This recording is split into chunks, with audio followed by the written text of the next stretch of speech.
Um, Welcome to this session. My name is Lucy Eckley. I run a communications consultancy called Build Your Brand Story. I have been a consultant now for 10 years, actually. My 10th business anniversary is coming up in July, which is quite scary, actually. And before that, I worked in-house in corporate communications. So during the financial crisis of 2008, I was working in-house in financial services. So I witnessed the leaders in that business kind of grappling to respond to what was going on in the economy. But like everybody else, when it comes to what we are experiencing now, then obviously I have never been exactly in this situation before. But I'm seeing it, interestingly, from three angles. So I'm seeing it from the eyes of the independent consultants who I advise and those who are in my network. I'm seeing it through the global businesses that I work with as they are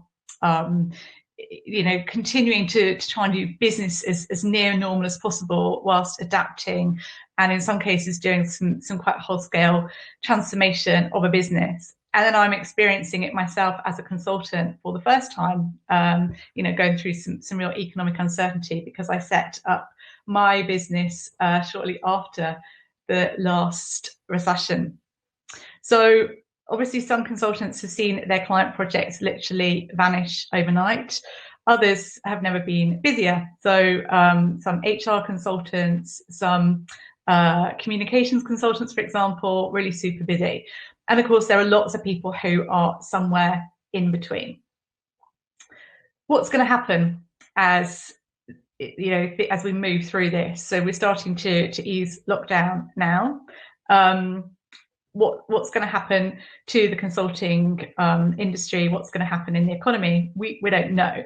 I think one thing is certain, and that is that we are going to be living with an amount of economic uncertainty for some time. So economists now, I'm hearing, talking about the recovery looking something like the Nike swoosh. So not the quick V-shaped bounce back. I'm sure there are other people presenting at Bio who have much more to say on the economic side of things. But as we're talking about brand today, then obviously I couldn't resist the opportunity to get an iconic brand in on my second slide when it's entirely relevant.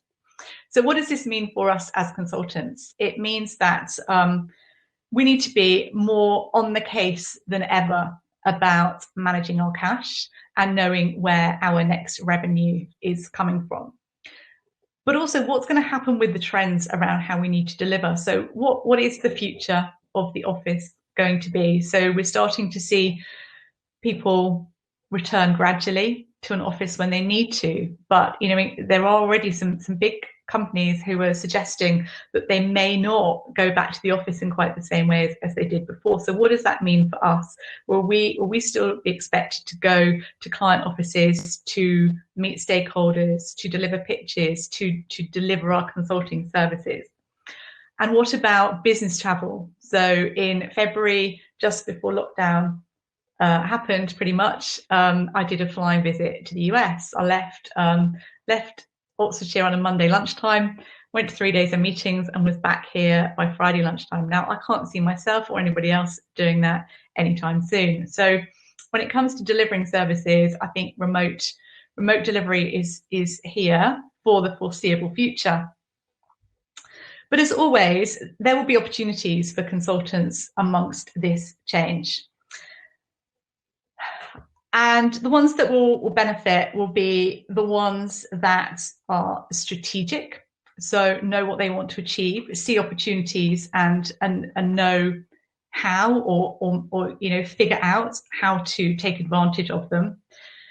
Those that will be flexible and resourceful. So this isn't a time to sit back and see what's going to happen. This is a time to see what's happening in front of you and decide how you need to respond and adapt your business accordingly, and be proactive and take action. It's a good chance to think about stop, start, and continue. So this is something I learned really early on in my career.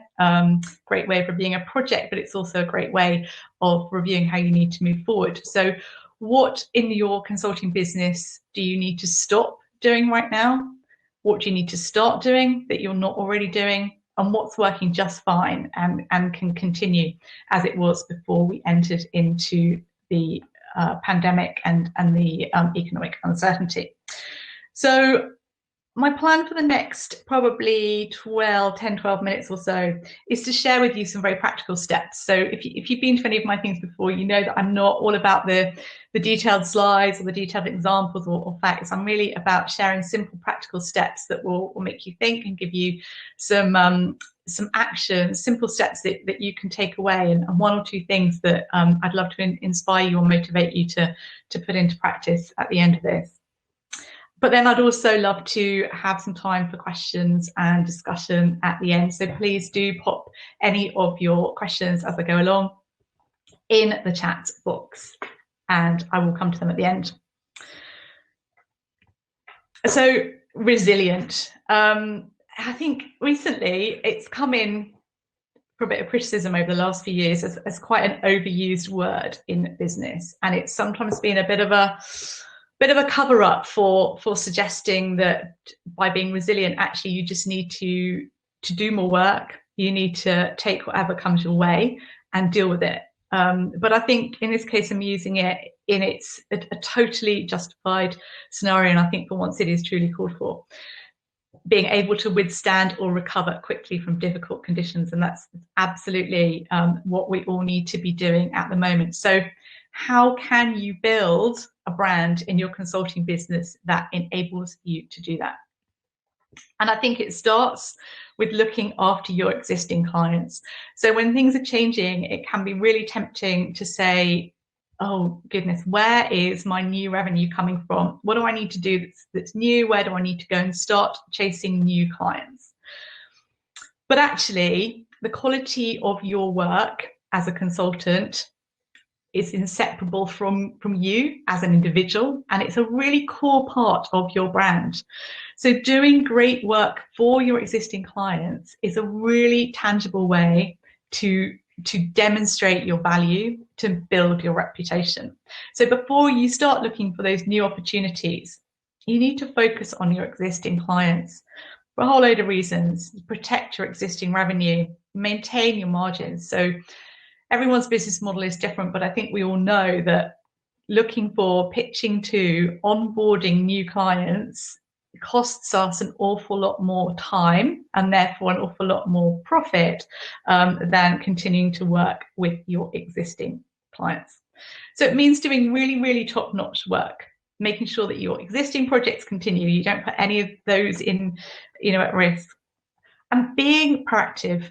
So anticipating problems. What can you see in a client's business when you know it well that they can't even see themselves yet? And can you propose creative solutions so that you really become invaluable? You really get seen as a trusted advisor in your client's business. The outcome, more chance of landing more work with that client, and a higher chance of recommendations and referrals. So don't be shy in asking for those as well. I know we can feel a bit awkward about that, but find an easy process where you review a project with a client and you ask for feedback, and you actually ask them if they would be happy to give a recommendation for you. Ultimate end game of this, this is what it's all about building that resilient brand, is building your expert status, continuing to get hired by the people that you want to work with, and being able to charge what you're worth in your consultancy. Now, of course, before you get hired by your ideal client, you need to know who they are. And this is always the case. So this is, always stands true whatever the economic scenario is, whatever's going on in the world. Okay, so I'm sure I don't need to remind you why you need this crystal clear view. So you can tailor your services, your messaging to attract those people that you really want to work with. And so really importantly as well, for me, that you enjoy your work. So I'm pretty sure lots of us spend an awful lot of our time running our consulting businesses. And, frankly, you do your best work with your ideal clients and you have the most enjoyment when you work with your ideal clients. That's a really, really important reason to get clear who it is that you really want to work with. A happy clients equal successful long-term relationships, which means a sustainable consulting business and avoiding that kind of feast and famine of freelancing, even in this current situation. So my question for you really is, when did you last do an ideal client exercise? When did you actually sit down and map out who it is that you really enjoy working with, and not just those clients that make sense on paper, but the ones that you really enjoy working with, you share their values, you share their purpose, and you just really click and do great work together. So review it now, because obviously things have changed, and who was your ideal client before the pandemic started may not be who they are now. So it's a good time to just really think about your skills and expertise and how do they match with what businesses need right now, and what, of course, they are willing and able to pay for. And if something has changed in your ideal client profile, then now is the time to tweak it and go after some slightly new opportunities. The third thing is all about people and building and nurturing relationships. So I'm just looking at this picture of these people sat around, probably in a coffee shop, drinking some nice barista coffee, and having an actual face-to-face meeting. Do you remember when we could actually do that? Thankfully, I've been able to get out now that things have opened up a little bit and been able to get flat white. But I'm really looking forward to the time that we can actually build some face-to-face connections again. But that said, with the challenges still of not being able to do that, we still need to be making sure that we build and nurture relationships, because consulting is a people business. So, like I already said, we can't separate ourselves as individuals from the work that we do. And it's all about building those connections. So even if you work with large corporates, it's still an individual human, or maybe a small group of humans, who decide that they want to work with you. So this means having a proactive strategy for engaging with the right people.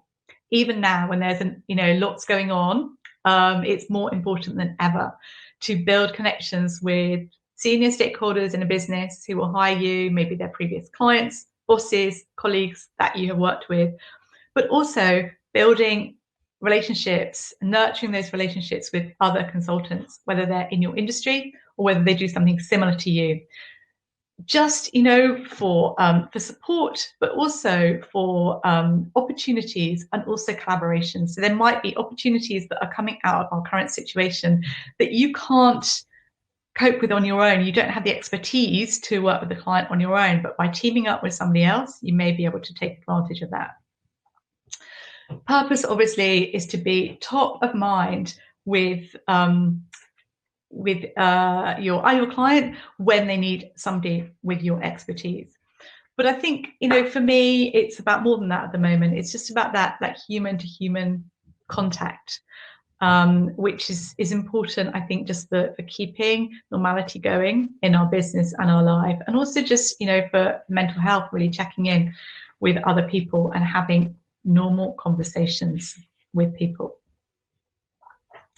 So when there's uncertainty and you don't know what to say, then it can be really tempting to hide away, particularly, when there's an awful lot going on. I know it's hard sometimes to step up and be visible and be on social media or create content.